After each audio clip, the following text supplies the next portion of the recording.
Sometimes life gives you lemons, and sometimes life throws a compulsive hoarder in your apartment and says, "Fucking deal with it." This is the story of how I had the pleasure of dealing with it. Let me show you what I'm talking about. This is my place. Yes, it's bad. And no, I did not pile on all that garbage myself. Somebody else did it. Let's start from the beginning. I moved into this place in March 2019. I lived here only 1.5 years before I moved in with my boyfriend. Since it was my first place, I wasn't ready to let it go just yet. So I looked for someone I could sublet the apartment to. And because it was really short notice, I kind of took the first guy that applied, and he turned out to be a compulsive hoarder. He lived here about 6 months and then stopped paying rent. And I tried to get a hold of him and it was impossible. So I still had a spare key. I went to the apartment, I looked inside, and what greeted me was a stench you cannot imagine. I've never smelled something like that in my life, and I hopefully will never smell it again. I expected the worst, and somehow I still did not expect this. We went inside, my boyfriend and I, and also my dog. My dog was not amused. We tried to assess the situation, took photos, and thought about what to do next. I had a full mental shutdown for about 2 weeks where I didn't know what to do. And then I somehow got hold of him through somebody that knows him. He apparently changed his number, and I called him and said, "Hey, what up? I need rent. Let's meet." We met. I told him, "Boy, you need to move out. I cannot afford this. I'm only renting this place." Every month he didn't pay. I had to pay the rent, and I didn't receive it from him. So I had a kind of a gap in my budget. Anyway, he did not want to move out. He made that very clear. He told me about his rights or whatever as a renting party. And after the initial shock, where I kind of buried myself in my bed and cried a lot because I did not want to deal with this situation, I contacted a lawyer. He immediately filed for the whole eviction process. It only took 7 months until the whole thing was through. We met here with the court officer. Upon entering the apartment, she was really shocked. This is her daily job, and she was still shocked because there were things like noodles on the bathtub. The bathtub was covered with some yellow substance. Probably couldn't use the toilet anymore because it was so full and dirty. So he used the bathtub to urinate.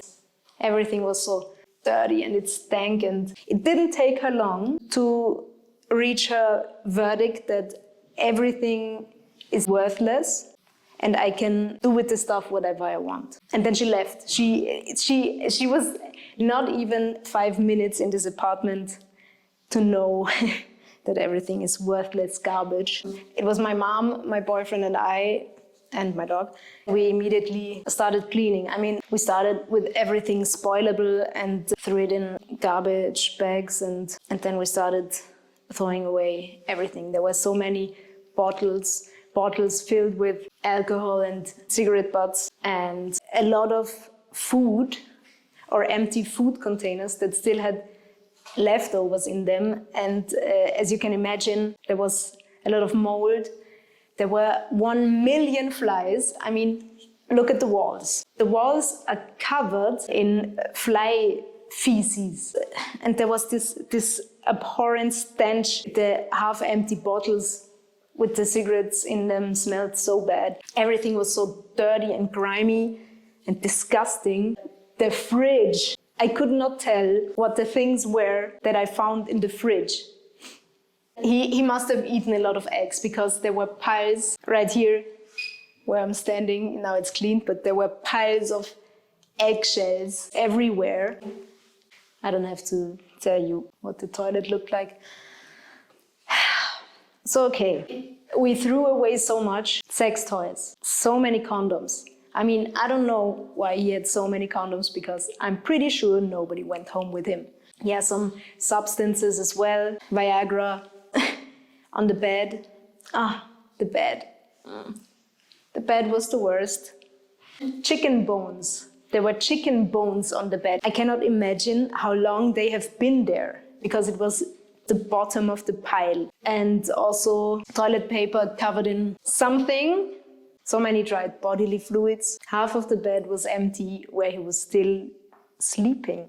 Can you imagine that? This is where his head lay in the bed on the wall. The wall is grimy as fuck. There are fat stains everywhere. I cannot imagine anybody living under these circumstances to have to hide this, to hide the smell from your clothes and to hide everything. I don't know if he could shower in the bathtub. I don't think he threw out any trash that he produced during the time he lives here. So it is 1 year and 4 months worth of trash. He was just collecting trash. If you're asking yourself, what did he look like? Well, he looked very inconspicuous. I did not expect that he's an extraordinary hoarder.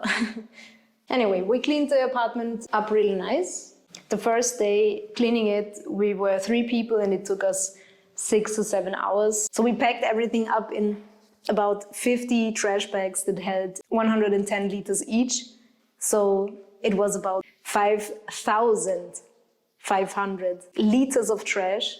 That is more than 100 liters per square meter. I don't know if you can imagine how much that is. The next day, we rented a van and then it only took us about 3 or 4 hours to get rid of everything.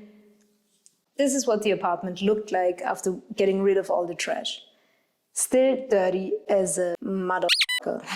Then the cleaning, another 10 hours, I guess. So in total, it takes about 50 hours to clean a 40 square meters apartment where he only lived for 1 year and 4 months. I did not manage to get rid of the smell entirely, but it helped to put glasses with half vinegar, half water everywhere, and they kind of helped with the smell.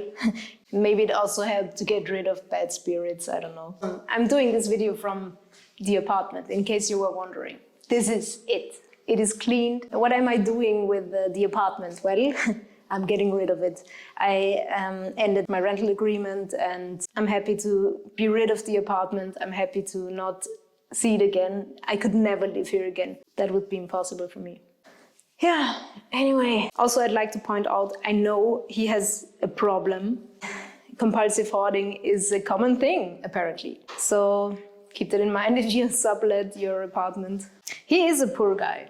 And I do feel for him, but I'm also angry because it was, a lot of worries, a lot of sleepless nights, a lot of work that could have been avoided. And the money. He cost me about the same as an Antarctica cruise, which I always wanted to do. I don't expect to see that money ever again, to be honest. And I wish I could have spent it on an Antarctica cruise. Enjoy the epic before and after montage. If you have any questions regarding my own personal compulsive hoarder nightmare, then please comment below. I will answer them all. And if you want to give me emotional support, subscribe to my channel. It would mean a lot to me. So thanks. Bye.